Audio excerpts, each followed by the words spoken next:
Portugal are completely in control of this match as they lead Uzbekistan 3-0 at what appears to be the brink of halftime. From the opening whistle, Portugal showed clear intent, dominance and structure, making it very difficult for Uzbekistan to settle into any rhythm.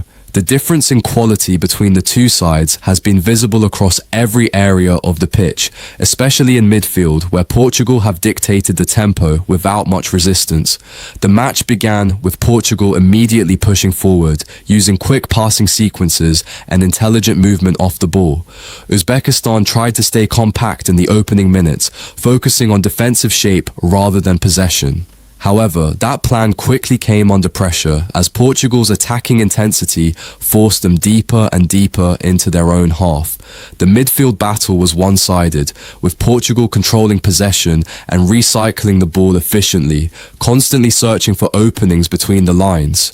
The first goal came as a result of sustained pressure. Portugal had already tested the Uzbek defense several times before finally breaking through.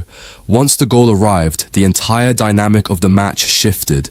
Uzbekistan, who were already struggling to maintain control, began to lose confidence and structure.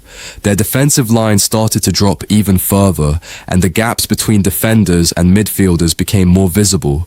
Portugal took advantage of this immediately, increasing the speed of their attacks and forcing errors in dangerous areas. After going 1-0 down, Uzbekistan attempted to respond with more direct play.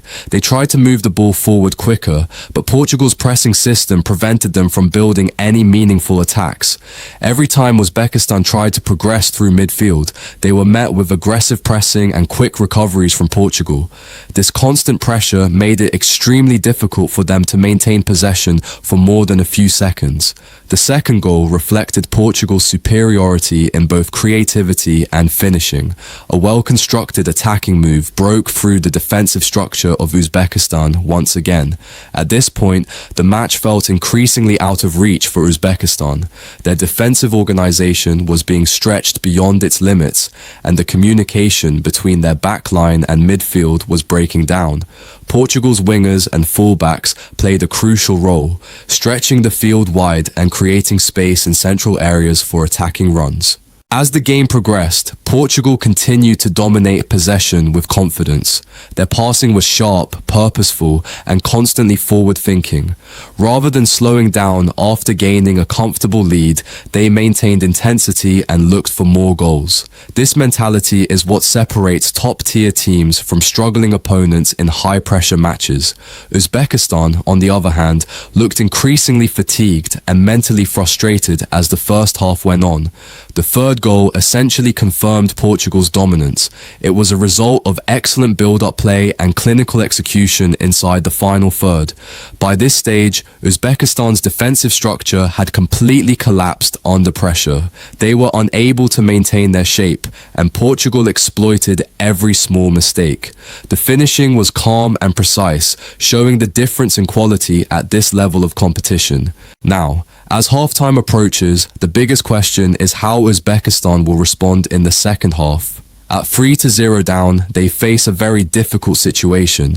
They must decide whether to maintain a defensive approach to avoid further damage or take more risks in attack in an attempt to get back into the game. However, both options come with consequences. Staying defensive may prevent additional goals but will likely limit their chances of scoring.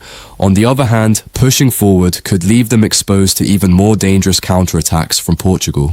Portugal's strategy moving forward will likely focus on game management. With a 3-goal advantage, they are in a comfortable position, but they will still aim to control possession and prevent any momentum shift.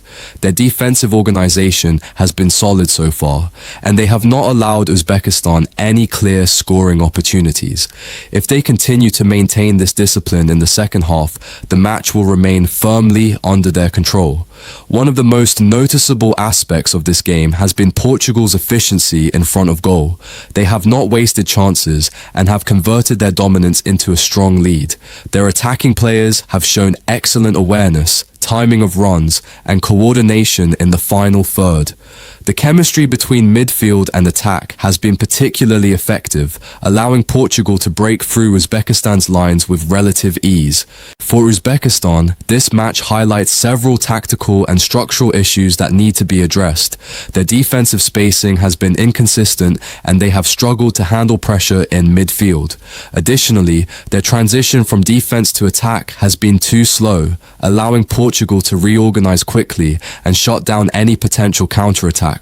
Against high-level opposition, these weaknesses become even more exposed.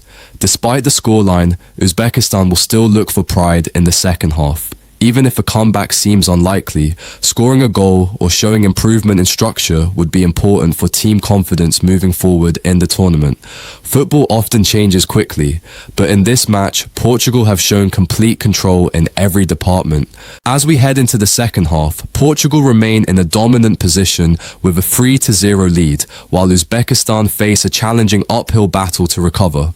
The performance so far clearly reflects the gap in quality, organization, and finishing ability between the two sides.